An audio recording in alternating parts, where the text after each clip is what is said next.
और खबर हरियाणा के स्वास्थ्य मंत्री अनिल विज ने शनिवार को अंबाला में जनता दरबार लगाया। इस बीच उन्होंने पीडब्ल्यूडी रेस्ट हाउस में राज्य के लोगों की शिकायतें भी सुनी। इतना ही नहीं बल्कि आधी रात को भी गृह मंत्री अनिल विज का यह जनता दरबार चलता रहा, जिसके चलते उन्होंने 12 बजे के बाद भी लोगों की समस्याएं सुनी है और उनका निवारण भी किया है। साथ ही अनिल विज ने शिकायतों के समाधान के लिए भी डीजीपी से लेकर कई जिलों की पुलिस को फोन करके समस्याएं हल करने के निर्देश भी दिए हैं। हाँ जी, हाँ जी। देखिए, ये ताकत जनता ही देती है और जनता की शिकायतें हम हर शनिवार को सुनते हैं और हमारा ये नियम है कि हम जो भी कंप्लेनेंट यहाँ पर आया आखिरी कंप्लेनेंट तक हम उसकी शिकायत सुनते हैं और उसका समाधान करने की कोशिश करते हैं।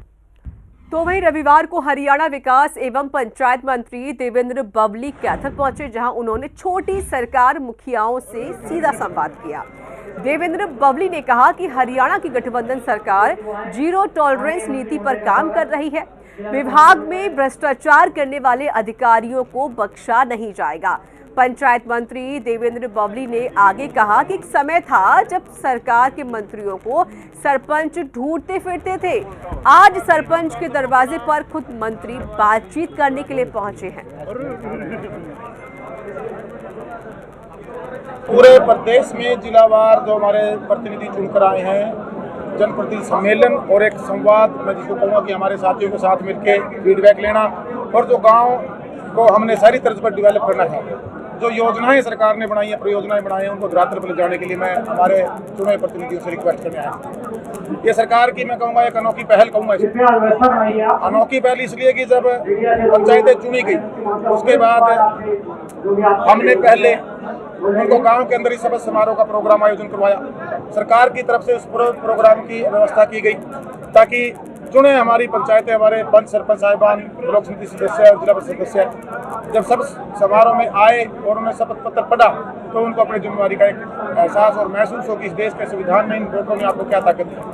वो अप्लीकेबल जो चुने प्रतिनिधि, चाहे विधायक के रूप में, चाहे बतौर मंत्री आज हम काम कर रहे हैं, चाहे हमारी पंचायतों में हमारे पंच सरपंच बनकर आए हैं, हमारी ब्लॉक समिति के सदस्य उनके चेयरमैन वाइस चेयरमैन बनेंगे, जिला परिषद सदस्य चेयरमैन वाइस चेयरमैन हमारे एमपी साहब, हम सब की बनेंगे। तो सरकार जीरो टॉलरेंस में काम करना चाहती है और काम में गुणवत्ता बढ़े, इसके लिए सरकार का प्रयास है और उसमें हमारे चुने प्रतिनिधियों का अहम योगदान है, क्योंकि जिसको हम पंचायतें छोटी सरकार के नाम से जानते हैं और छोटी सरकारें जो हमारी पंचायतें, पढ़ी लिखी पंचायतें, युवा पंचायतें और हमारी 50% जो अंबाला में गर्भ में भ्रूण की लिंग जांच करने वालों पर स्वास्थ्य विभाग एक्शन मोड में नजर आ रहा है और इसी कड़ी में कार्रवाई करते हुए स्वास्थ्य विभाग की टीम ने भ्रूण लिंग जांच करने वाली एक आरोपी महिला को पकड़ने में कामयाबी हासिल कर ली है, जिसके बाद पकड़ी गई आरोपी महिला की आगामी कार्रवाई के पुलिस के हवाले कर दिया गया।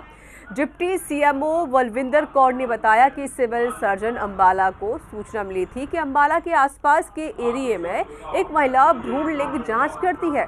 फिर महिलाओं को पकड़ने की कार्रवाई पूरी की गई। हाँ, ये महिला हमें कई दिनों से फ़ोन पे हमारे टाउट के तौर पे काम कर रही थी और फ़ोन पे हमें सूचना मिली थी सिविल सर्जन अंबाला को कि आसपास जो अंबाला के साथ लगते कस्बे हैं ना, वहाँ पर लिंग जांच हो रहा है। तो सिविल सर्जन साहब ने एक टीम बुलाई और टीम को मैं और डॉक्टर हितार्थ को ये कार्य सौंपा कि आप फॉलो करो ये जो लिंग जांच हो रहा है आसपास के कस्बे से। फिर हमें पता चला कि एक लेडी है जो दाई भी है, टाउट का काम भी करती है, जो जिसको आज हमने पकड़ा भी है। इससे हमारी डेकॉय के थ्रू, इन्फॉर्मर के थ्रू इससे बात हुई तो ये कहती कि मैं अल्ट्रासाउंड किसी अच्छे अल्ट्रासाउंड सेंटर से करवा दूंगी और 11,000 में इसने डील करी और अगर लड़का हुआ तो कहती मैं बधाई लूँगी, अगर लड़की हुई तो मैं सफाई भी करवा दूँगी। ये 40 से 45 साल उम्र की एक दाई है जो दाई का काम करती है और ये लालड़ू में आलमगीर कोई गांव है, वहाँ की रहने वाली महिला है, जो कि 10-20 हज़ार रुपये लेके गर्भवती महिलाओं की लिंग की जांच करवाती है और कहती है कि अगर लड़की होगी आपके गर्भ में तो मैं इसकी सफाई भी करा दूँगी। आज इसने हमें सिविल सर्जन से हमारे को जो टीम गठित की गई थी, ये हमें पहले लालड़ू में एक डॉक्टर के पास इसने एक फॉल्स प्रिस्क्रिप्शन स्लिप बनवाई अल्ट्रासाउंड की। उसके बाद ये डेराबस्सी के किसी मल्टी स्पेशलिटी हॉस्पिटल में इसने अल्ट्रासाउंड कराया और अल्ट्रासाउंड कराते हुए इसने कहा कि हमारी जो डिकॉय पेशेंट प्रेग्नेंट लेडी थी उसको इसने कहा कि आप अंदर जाके कुछ नहीं बोलेंगे, डॉक्टर का मेरे पास कॉल आएगा और मैं आपको तब बताऊंगी लिंक की आपके गर्भ में कौन सा बच्चा है। तो हरियाणा में गन्ना किसानों को जल्द ही एक बड़ी खुशखबरी मिल सकती है। जानकारी के मुताबिक हरियाणा की मनोहर लाल सरकार गन्ने का भाव 25 रुपए प्रति क्विंटल तक बढ़ाने की तैयारी कर रही है और इसकी घोषणा किसी भी समय हो सकती है। कैसे, इस रिपोर्ट में देखिए। किसानों के कल्याण में जुटी हरियाणा की मनोहर सरकार। गन्ना किसानों को जल्द ही मिल सकता है बड़ा उपहार। गन्ने का भाव बढ़ाने की तैयारी कर रही हरियाणा सरकार। शुगर फेड ने मुख्यमंत्री मनोहर लाल को भेजा है प्रस्ताव। गन्ने के भाव में 25 रुपए प्रति क्विंटल तक होगा इजाफा। हरियाणा की मनोहर लाल सरकार किसानों के हित में लगातार फैसले ले रही है।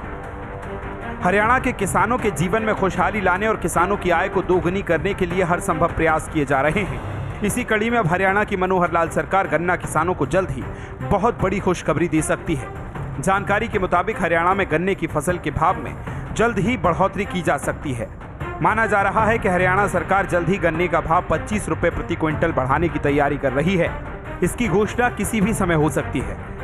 दरअसल शहबाद विधायक और शुगर फीड के चेयरमैन रामकरण काला मुख्यमंत्री मनोहर लाल को गन्ने का भाव बढ़ाने का प्रस्ताव भेज चुके हैं। शुगर फेड के चेयरमैन रामकरण काला ने कहा कि वो प्रस्ताव भेज चुके हैं। मुख्यमंत्री मनोहर लाल भाव बढ़ाने को लेकर निर्णय लेंगे। उम्मीद है कि कुछ दिनों में इसकी घोषणा हो जाएगी, क्योंकि हरियाणा सरकार किसान हित में फैसले लेती आ रही है। गन्ना रेट के बना कह दिया, मैंने 40 रुपये की डिमांड कर रखी और मैं इसको बताऊंगा जितना भी मीटिंग डिप्टी सीएम साहब से मीटिंग लूंगा इस बात की। बीमारी को जिम्मेदार का आए साल जैसे पंजाब में बढ़ा कहीं बड़ा हमारा सबसे ज़्यादा रेट पंजाब से ज़्यादा रेट होना चाहिए। यहाँ से मैं जिम्मेदार मजदूर के किसान के हक में जहाँ भी जिम्मेदार मजदूर ना चाहे गन्ने के बारे में ला ले, सूरजमुखी के बारे में, आलू के बारे में, फसल के बारे में, मैं जिम्मेदार को फसल के रेट अच्छा दूंगा। क्या किसानों की बात विधानसभा 28 अरबी किसानों की बात होगा, जो उनकी डिमांड है, जो उनका काम है, जो उनका हक बनता है उनको मिलना चाहिए। रामकरण काला ने गन्ने का भाव 40 रुपए प्रति क्विंटल बढ़ाने की सिफारिश की है, लेकिन माना जा रहा है कि हरियाणा सरकार 20 से 25 रुपए प्रति क्विंटल की बढ़ोतरी कर सकती है। गौरतलब है कि हरियाणा में गन्ने का भाव देश में सबसे ज्यादा रहता है, लेकिन इस बार पंजाब ने बाजी मार ली है। पंजाब में भगवंत मान सरकार ने बीते 18 नवंबर को गन्ने का भाव 360 रुपए से बढ़ाकर 380 रुपए कर दिया है। इसकी वजह से वर्तमान में पंजाब में गन्ने का भाव वर्तमान देश में सबसे अधिक है। हालांकि एक समय में हरियाणा में गन्ने का भाव पंजाब से 40 रुपए भी अधिक रह चुका है। वर्तमान में हरियाणा में गन्ने का भाव 362 रुपए प्रति क्विंटल है और अगर शुगर फेड की सिफारिश को मानते हुए हरियाणा सरकार 25 रुपए प्रति क्विंटल की बढ़ोतरी करती है तो हरियाणा में गन्ने का भाव 387 रुपए प्रति क्विंटल हो जाएगा, जो पंजाब से 7 रुपए अधिक होगा। हालांकि बीते दिनों शुगर मिलों के मालिक गन्ने का भाव बढ़ाने का विरोध कर चुके हैं। उन्होंने इसके पीछे मिलों को घाटे में होने का तर्क दिया था, लेकिन हरियाणा की मनोहर लाल सरकार चीनी मिलों के इस तर्क को खारिज कर चुकी है और इसलिए ये माना जा रहा है कि हरियाणा में जल्द ही गन्ने का भाव बढ़ाने की घोषणा हो सकती है। अब अंतिम फैसला मुख्यमंत्री मनोहर लाल को लेना है। ब्यूरो रिपोर्ट, हिंदी खबर।